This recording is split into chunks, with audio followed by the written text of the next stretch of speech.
Dean Elmore gave such a beautiful introduction that I think I'll just talk about his introduction. Since the title of today's talk is Yoga and Psychology and how to be a change within this world, Dean Elmore was telling us that he felt that we should live our dreams. Emerson had said that the truest life is when we live our dreams while we are awake.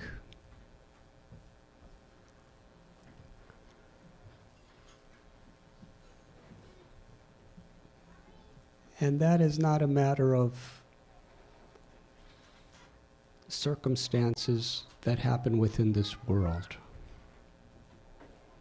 It is how we respond and process the circumstances that happen in the world. The mind is such a thing that it can, as Emerson said, it could make hell into heaven or heaven into hell.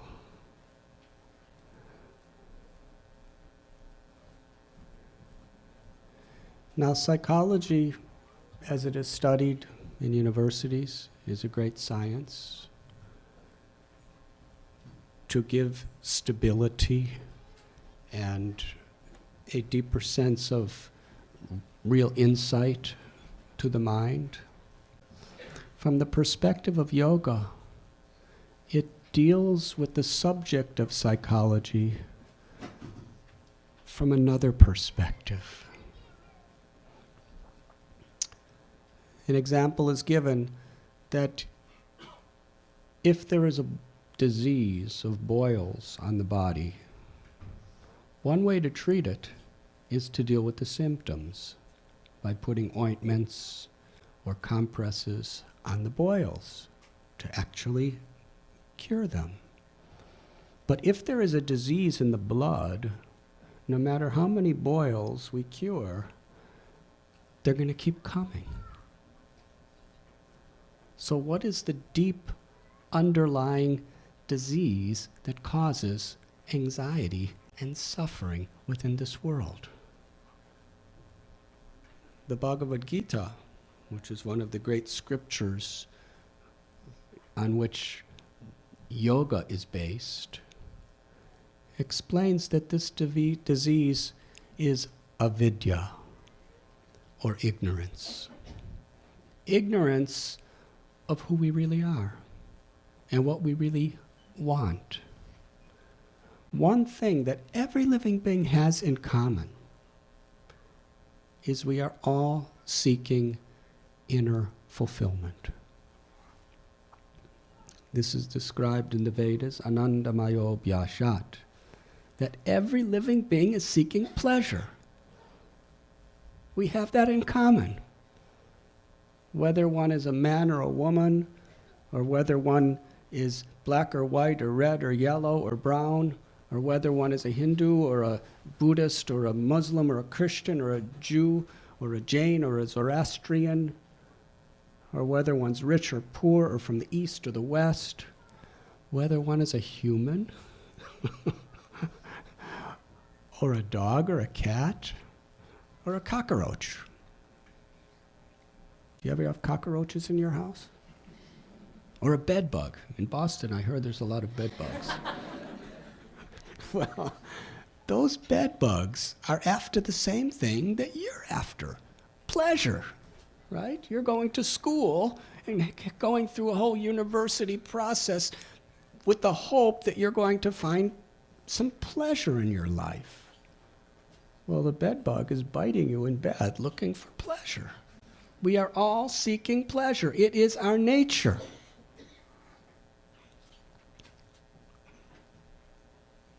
Now, for us humans, we understand this. There's pleasure of the body, there's pleasure of the mind, And then there's pleasure of the heart. And the subtler we go, the deeper and the more profound impact that pleasure actually has on us. Let's just take the body and mind for example. If there's some pain in your body, it causes disturbance. Yes?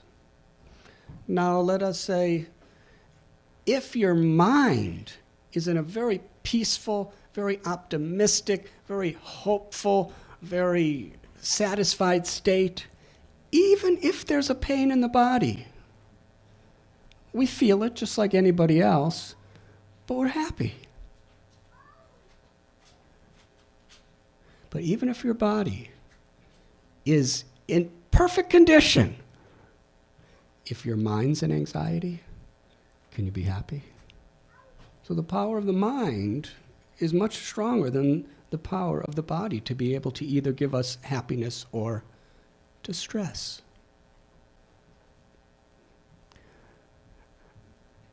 One of my dearest friends, his name was Bhakti Tirtha Swami. Actually, this book I wrote, I'll tell you why I wrote the book, and then I'll get back to the psychology stuff. Bhakti Tirtha Swami was an African American who was born and raised in the ghettos of Cleveland, Ohio. And in those days, in the 1950s and 1960s, if you're African American, if you're born in the ghetto, it's 98% chance you're going to live and die in the ghetto. There was no real equal opportunities. In the Constitution and in the ideals of the country, there was. But in real life, there just wasn't. Dr. Martin Luther King, inspired by Mahatma Gandhi. There's a real connection between America and India. He went on a campaign to bring civil rights through nonviolence. A war where the weapon was faith and integrity, not guns and bombs. Wars against injustice. He told me when he was a young boy in school, every male carried a gun, loaded. Not a toy gun, a real gun. Otherwise, you can't survive. But he came out of that situation because he had hope. He had so much hope, he had so much optimism, and he had so much faith that there was a higher power that could bring him up. And eventually, he got a full scholarship to Princeton University. He did hard work, but it wasn't just his grades. It was his personality. He attracted people to want to help him. And he was a civil rights leader in Princeton University. And ultimately he graduated. And then he became a very, very deeply spiritual person in the same tradition as myself, the Vaishnava or Bhakti tradition of India. He wrote about 15 books, traveled all over the world, had many followers. Nelson Mandela, Muhammad Ali, Alice Coltrane would come to him for guidance. About 5 years ago, he called me. He was in his last stages of melanoma cancer. He said that he felt he only had three more days to live. I drove about 6 hours to rural Pennsylvania where he was. And we spent some time together. The next day, I remember I had to leave. I had lectures, I had meetings, and they were set up long in advance, and they were really, really serious. I just had to be there. So I went to his room to say goodbye to him, But before I could say a word, he said, "I want to die in your arms. Stay with me." I said, "I'm here. As long as you live, I'm here at your bedside." I canceled all my meetings. Anyways, he stayed around another 8 weeks. And those were some of the most meaningful days of my whole life. And I remember one day he was in his worst state as far as physical condition. The cancer, he had tumors all over his body, a leg was amputated, he was emaciated, and his whole body one day was just trembling due to pain. The cancer was just ravaging him. It would kind of go up and down. But that was the worst point. And I was at his bedside, we put him up on a chair to sit, and I was trying to talk to him, and I could see he wasn't able to focus. So I started chanting these beautiful mantras of God's names. And suddenly, he smiled. It was not just like we see smiles. It was a supernatural smile. It was so big and so spontaneous.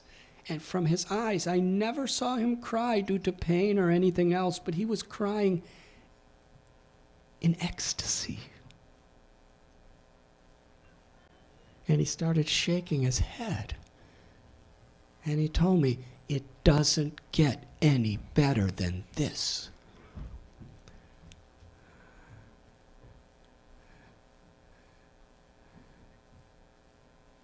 And he said, "I would not trade my position for anyone else in the world, because I am tasting the sweetness of that inner love for God in my heart and God's love for me more than I've ever. I would not trade this position for anything else. I'm tasting the sweetness of God's love and God's name." Now that's really something beyond mind over matter. His physical condition and the pain didn't change, but he was accessing something so deep, so beautiful, and so wonderful that it made the physical condition just a detail in life. In fact, the physical condition helped him to access that.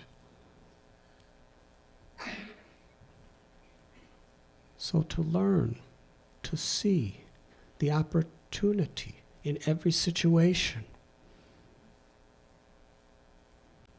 is a very important part of the psychology of yoga.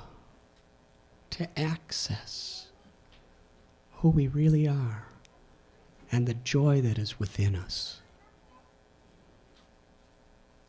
According to the Bhagavad Gita, there is the body, there is the mind, and there is the Atma, the living force. That living force is what's seeing. Who is seeing through the eyes and tasting through the tongue and hearing through the ears? Thinking through the brain? Who am I? The Gita explains that living force is Satchit Ananda. Najayate mriyate va kadachit. Unborn and undying. It's eternal. And by its own inherent nature, it's full of happiness. And from the yoga perspective, the divine is so closely and so intimately connected